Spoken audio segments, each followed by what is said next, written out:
नमस्कार दोस्तों, आप देख रहे हैं HW न्यूज और महाराष्ट्र की सियासत में लगातार हलचल हो रही है। पल पल नए अपडेट्स आ रहे हैं और नए अपडेट्स लगातार कहीं ना कहीं ये संकेत दे रहे हैं कि महाराष्ट्र में कुछ ना कुछ बड़े बदलाव होंगे। कुछ वक्त पहले मिलिंद नार्वेकर और रवींद्र फाटक, ये दो शिवसेना के नेता जिन्हें शिवसेना ने एकनाथ शिंदे से बातचीत करने के लिए गुजरात भेजा था, ये दोनों नेता अब उस होटल से निकल चुके हैं और वो वापस शायद से महाराष्ट्र आ रहे हैं, मुंबई आ रहे हैं। लेकिन जब मिलिंद नार्वेकर को आज भेजा गया एकनाथ शिंदे के पास, जहां पर एकनाथ शिंदे को बातचीत करनी थी, तो वहां पर उद्धव ठाकरे के साथ फोन पर एकनाथ शिंदे ने लगभग 20 मिनट तक बातचीत की है और उनके इस 20 मिनट के बातचीत की जानकारियां लगातार सामने आ रही हैं और इस बातचीत में उन्होंने क्या क्या कहा है ये मैं आपको एक एक करके बताता हूं और इसके अलावा कौन सी शर्तें एकनाथ शिंदे ने उद्धव ठाकरे के सामने रखी है ये भी मैं आपको बता देता हूं। लेकिन उसके पहले मैं आपको बताता हूं कि सुबह से अब तक क्या हुआ है। दरअसल कल महाराष्ट्र में जो MLC के इलेक्शंस थे वो थे और उस इलेक्शंस के बाद महाराष्ट्र के लगभग 20 से 25 शिवसेना के जो विधायक है वो आला कमान को बगैर बताए मुंबई उन्होंने छोड़ दी और वो चले गए गुजरात और ये सभी विधायक एकनाथ शिंदे की अगुवाई में मुंबई छोड़कर गुजरात चले गए और इसके बाद सुबह से ही शुरू हो गया कि क्या महाराष्ट्र में उद्धव ठाकरे की सरकार गिर जाएगी, यानी कि उद्धव ठाकरे मुख्यमंत्री नहीं रह पाएंगे, ये सवाल चलने लगा और उसके बाद लगातार खबरें भी आने लगी।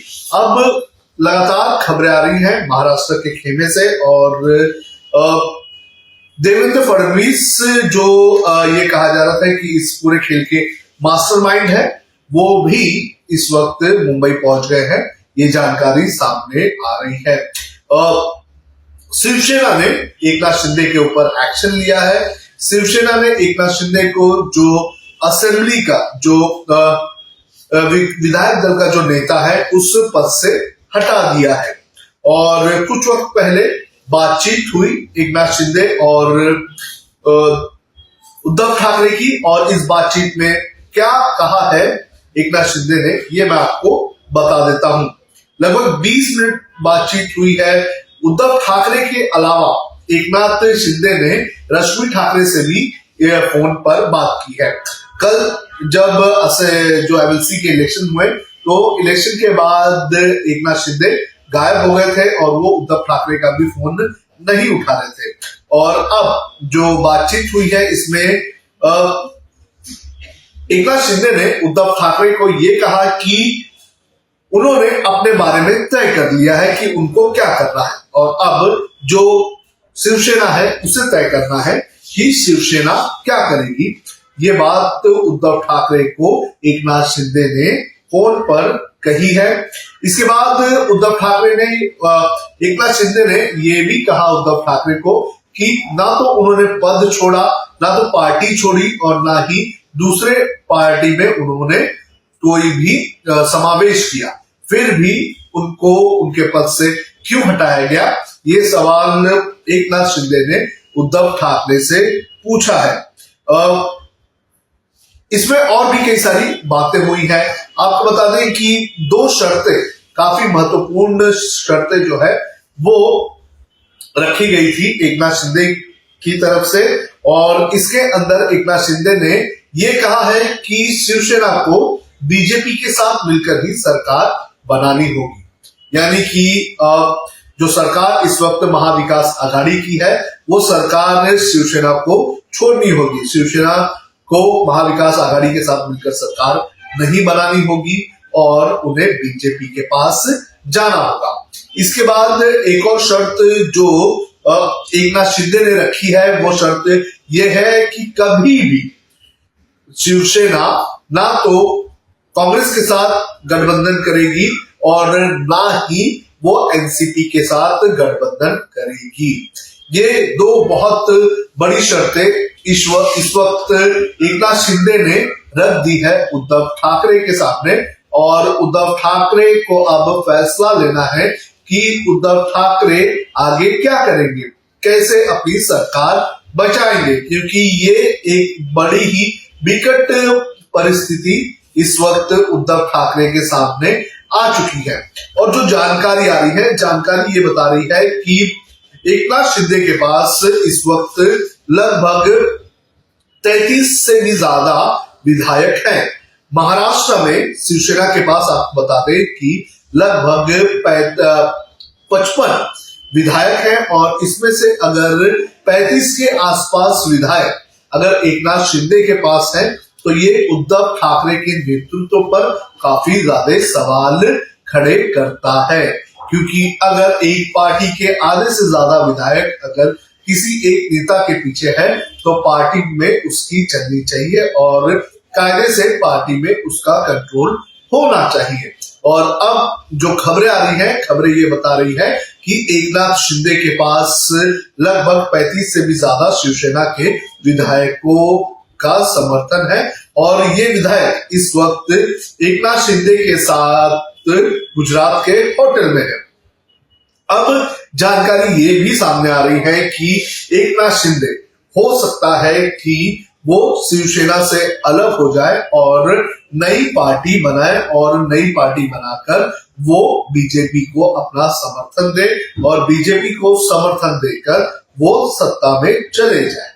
हालांकि ये कितना वर्कआउट हो पाएगा, कितना नहीं हो पाएगा, ये एक बहुत बड़ा सवाल है, क्योंकि महाराष्ट्र में शिवसेना और ठाकरे परिवार को एक दूसरे से अलग कर पाना थोड़ा मुश्किल है। खबरें लगातार सामने आ रही हैं। जब आपको बता दें कि एकनाथ शिंदे को उनके पद से हटा दिया गया तो एकनाथ शिंदे ने एक ट्वीट किया। एकनाथ शिंदे ने ट्वीट करके कहा कि वो बाला साहेब ठाकरे के शिवसैनिक हैं, जो हिंदुत्व है उन्हें आनंद दीगे ने उन्हें हिंदुत्व सिखाया है, बाला साहेब ठाकरे ने हिंदुत्व सिखाया है, और सत्ता के लिए ना तो उन्होंने कभी भी धोखा दिया है और ना ही धोखा देंगे। ये जो उनका ट्वीट था एकनाथ शिंदे का, वो कहीं ना कहीं उद्धव ठाकरे को लेकर एक तंज था, ऐसा कहा जा रहा है। कहा जा रहा है कि उद्धव ठाकरे ने सत्ता के लिए जो हिंदुत्व है उसके साथ कहीं ना कहीं समझौता किया, इस तरह से उन्होंने ये बात कही है। खबरें काफी कुछ आ रही हैं। खबरें ये भी आ रही है कि अमित शाह के साथ इनकी एक मुलाकात हो सकती है, और अमित शाह के साथ बातचीत होने के बाद कुछ ना कुछ और बड़ा फैसला लिया जा सकता है। बीजेपी के पास अगर सत्ता बनानी है और ये जो विधायक हैं उन्हें अगर बीजेपी अपने साथ लेना चाहती है तो बीजेपी को भी काफी मशक्कत करनी पड़ेगी। जानकारी आ रही है कि जो ये विधायक हैं इन्हें या तो दिल्ली एयरलिफ्ट करके लेकर जाया जा सकता है, या फिर इन लोगों को अहमदाबाद भी लेकर जा सकती है बीजेपी, और फिर वहां पर वर्कआउट करेगी कि कैसे अलायंस किया जाएगा। तो काफी कुछ चीजें महाराष्ट्र में इस वक्त हो रही है और लगातार नए नए अपडेट्स आ रहे हैं। आज अभी कुछ वक्त बाद उद्धव ठाकरे की एक बैठक होने वाली है, और उद्धव ठाकरे की इस बैठक में आपको बता दें कि जो सांसद है शिवसेना के, उन सांसदों के साथ बातचीत की जाएगी। विधायकों से तो उनकी बैठक हो गई एक वर्षा बंगलो में दोपहर को, जिसमें लगभग 22 के आसपास कहा जा रहा है कि विधायक शामिल हुए थे, और इस बैठक में ही यह फैसला लिया गया था कि एकनाथ शिंदे को जो विधायक दल का नेता है उसके पद से हटा दिया जाएगा। इसके बाद आपको बता दें कि अभी एक बैठक होगी शाम को उद्धव ठाकरे की, और जो शिवसेना के जो एमपीज है उनके साथ ये बैठक होगी, और इस बैठक में ये तय किया जाएगा कि आगे का कोर्स ऑफ एक्शन क्या होगा। जानकारी ये भी आ रही है कि उद्धव ठाकरे इस बैठक में ये जो विधायक है, जो माफ करिए जो एमपीज होंगे, उन्हें कहीं ना कहीं ये विश्वास में रखने की कोशिश करेंगे कि पार्टी में सब कुछ सही चल रहा है। जो कदम एकनाथ शिंदे ने उठाया है वो कदम ये एमपीज ना उठाए, ये इंश्योर करने की कोशिश करेंगे। इसके अलावा ये भी खबर आ रही है कि एकनाथ शिंदे माफ करिए उद्धव ठाकरे और अजित पवार के बीच भी बैठक होगी, क्योंकि अभी तक शरद पवार मुंबई नहीं पहुंचे हुए हैं और शरद पवार अगर मुंबई आएंगे तो शरद पवार की भी मुलाकात उद्धव ठाकरे से होनी है। इसके अलावा और भी कुछ अपडेट्स आए हैं। कुछ अपडेट्स लगातार ये बता रहे हैं कि उद्धव ठाकरे ने एकनाथ शिंदे को ये साफ कर दिया है कि बीजेपी के साथ किसी भी प्रकार का अलायंस नहीं होगा। ये कहीं ना कहीं हो सकता है कि शिवसेना में जो टूट पड़ रही है उसे और बड़ा करने का एक कदम होगा, क्योंकि जो एकनाथ शिंदे हैं वो कह रहे हैं कि आप बीजेपी के साथ मिलकर सरकार बनाओ, और जो उद्धव ठाकरे हैं, उद्धव ठाकरे ये कह रहे हैं कि किसी भी सिचुएशन में जो बीजेपी है उसके साथ सरकार नहीं बनाई जाएगी। उद्धव ठाकरे महाविकास आघाड़ी को साथ में लेकर चलना चाहते हैं, जिसके वो मुख्यमंत्री भी हैं। महाविकास आघाड़ी में एनसीपी और कांग्रेस दोनों है, लेकिन एकनाथ शिंदे का ये कहना है कि आपको महाविकास आघाड़ी के साथ अपनी सरकार नहीं चलानी है, आपको बीजेपी के साथ मिलकर सरकार चलानी है। इसके अलावा आपको बता दें कि कांग्रेस ने ये कहा है कि जो ऑपरेशन लोटस है, लोटस जो है वो कभी भी सक्सेस नहीं हो पाएगा, और उनका ये कहना है कि महाविकास आघाड़ी के सामने कोई भी खतरा नहीं है। लगभग शिवसेना ने जो 2 विधायक भेजे थे उनकी बातचीत लगभग 2 घंटे तक हुई है एकनाथ शिंदे से, और लगातार इन लोगों ने भी मनाने की कोशिश की, लेकिन अब तक कुछ बात बनती हुई नजर नहीं आ रही है। लगातार जो शिव सैनिक है वो उद्धव ठाकरे के घर के बाहर जमा है। जो मातोश्री है, मातोश्री के बाहर जो कार्यकर्ता है वो आए थे और उन्होंने ये कहा था कि उन्होंने कहीं ना कहीं शक्ति प्रदर्शन करने की कोशिश की थी। शरद पवार का भी इस पूरे मामले को लेकर एक बयान आया था। शरद पवार ने दोपहर को लगभग 11 मिनट की एक प्रेस कॉन्फ्रेंस की थी और उन्होंने ये कहा कि उनसे जब सवाल पूछा गया कि क्या शिंदे खुद को मुख्यमंत्री बनाना चाहते हैं, तो इस पर शरद पवार ने ये कहा है कि ये शिवसेना का अंदरूनी मामला है।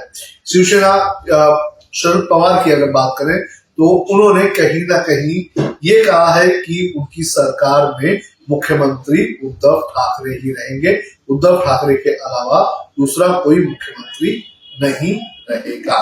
तो यहाँ पर काफी हलचल हो रही है और ये सारी हलचल लगातार महाराष्ट्र के नए अपडेट्स हमें दे रहे हैं। और क्या होगा महाराष्ट्र में, क्या ऑपरेशन लोटस बीजेपी का हो पाएगा, सक्सेसफुल हो पाएगा, क्या बीजेपी की सरकार बन जाएगी, ये देखना बेहद ज्यादा जरूरी है। क्योंकि एकनाथ शिंदे ये वो नेता है जिन्होंने 2019 में जब महाराष्ट्र में एक सियासी संकट आया था, जब महाराष्ट्र में अचानक सुबह देवेंद्र फडणवीस और अजित पवार ने मिलकर सरकार बना दी थी, तो उस वक्त एकनाथ शिंदे एक ऐसे नेता थे जिन्होंने जो विधायक थे, जो एनसीपी के विधायक थे, जो शिवसेना के विधायक थे, उन्हें पार्टी में वापस लाया ही नहीं बल्कि पकड़ पकड़ के उन्होंने विधायकों को लेकर आया था। और अब वही नेता कहीं ना कहीं अजित पवार की भूमिका में नजर आ रहे हैं, जो पार्टी को ये कह रहे हैं कि अगर पार्टी शिवसेना अगर नहीं सरकार बनाती है बीजेपी के साथ तो हो सकता है कि महाराष्ट्र में समीकरण बदल जाए। तो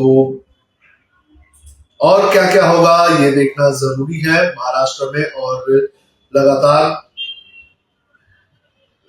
नए नए अपडेट आते रहेंगे। और उद्धव ठाकरे की जो बैठक है, उद्धव ठाकरे की मुलाकात शरद पवार से भी होगी, तो शरद पवार से जो मुलाकात होगी उसके अंदर क्या कहा जाएगा, क्या किया जाएगा, ये देखना जरूरी है। संजय राउत, उनका ये कहना है कि महाराष्ट्र में सब कुछ सही चल रहा है। महाराष्ट्र में जो एकनाथ शिंदे जो है वो पुराने शिवसैनिक हैं और वो वापस आ जाएंगे और उन्हें बना लिया जाएगा, ऐसा कहा जा रहा है संजय राउत की तरफ से। लेकिन पल पल की भूमिका लगातार बदलती हुई जा रही है। और शिवसेना, अगर एकनाथ शिंदे की बात करें तो एकनाथ शिंदे नाराज क्यों है, ये एक बहुत बड़ा सवाल है। एकनाथ शिंदे नाराज इसलिए है क्योंकि पार्टी में उन्हें उतनी इंपॉर्टेंस नहीं दी जा रही है। एकनाथ शिंदे वो नेता है जिन्होंने शिवसेना को मुंबई के बाहर कहीं ना कहीं जिंदा रखने का काम किया। शिवसेना का प्रचार प्रसार अगर मुंबई के बाहर बाला साहब ठाकरे के बाद सबसे ज्यादा अगर किसी ने किया है तो वो एकनाथ शिंदे ने किया है। लेकिन पिछले कुछ वक्त से एकनाथ शिंदे को ऐसा लग रहा था कि उनकी जो अहमियत है, जो इम्पोर्टेंस है, वो कहीं ना कहीं कम हो रही है। उन्हें उतनी इम्पोर्टेंस पार्टी में नहीं दी जा रही है जितनी उन्हें देनी चाहिए। और सबसे बड़ा कारण आदित्य ठाकरे है। आदित्य ठाकरे जो कि उद्धव ठाकरे के बेटे हैं। कहा यह जा रहा है कि आदित्य ठाकरे और उनका जो ग्रुप है वो लगातार इन लोगों के काम में अड़ंगा डालने का काम कर रहा है। जो युवा सेना है, युवा सेना से जुड़े हुए जो पद अधिकारी हैं, वो जो मंत्री हैं महाराष्ट्र के, उन मंत्रियों को कहीं ना कहीं उनका काम करने नहीं दे रहे हैं और उनके कामों में इन्वॉल्व हो रहे हैं, ऐसा आरोप भी अभी सामने आता हुआ नजर आ रहा है। आदित्य ठाकरे जिस तरह से उनका कद बढ़ रहा है उसको लेकर भी कई सारे जो शिवसेना के नेता हैं उन्होंने नाराजगी जताई है। आदित्य ठाकरे को पार्टी में लगातार इंपॉर्टेंस मिलता जा रहा है, पार्टी में पद मिलता जा रहा है और पार्टी में कहीं ना कहीं पावर मिलता जा रहा है, जो इन शिवसेना के सीनियर लीडर्स को नहीं मिल रहा है। इसको लेकर भी ये सारे जो शिवसेना के जो पुराने लीडर्स हैं वो काफी ज्यादा नाराज हैं। और तीसरा सबसे बड़ा कारण ये बताया जा रहा है कि उद्धव ठाकरे से जो कई सारे विधायक हैं जो मिलना चाहते थे, जो मिलने आते थे, उनसे मिलने को नहीं दिया जाता था। कहा यह जाता है कि उद्धव ठाकरे जो है उनके आसपास के जो नेता विधायक हैं वो शिवसेना के दूसरे नेताओं को उनसे मिलने नहीं देते थे। तो ये भी एक बहुत बड़ी नाराजगी का कारण इस वक्त बनता हुआ नजर आ रहा है। और सभी लोग लगातार नजरें बनाए हुए हैं और देख रहे हैं कि आगे क्या होता है। आपको क्या लगता है, आप भी हमें कमेंट करके बताएं कि महाराष्ट्र की सियासत में जो उथल पुथल हो रही है, महाराष्ट्र की सियासत में जो बदलाव होते हुए नजर आ रहे हैं, उसके पीछे का कारण क्या है और क्या आपको लगता है कि बीजेपी एक बार फिर से महाराष्ट्र की सत्ता में आ जाएगी? कमेंट करके आप हमें बता सकते हैं।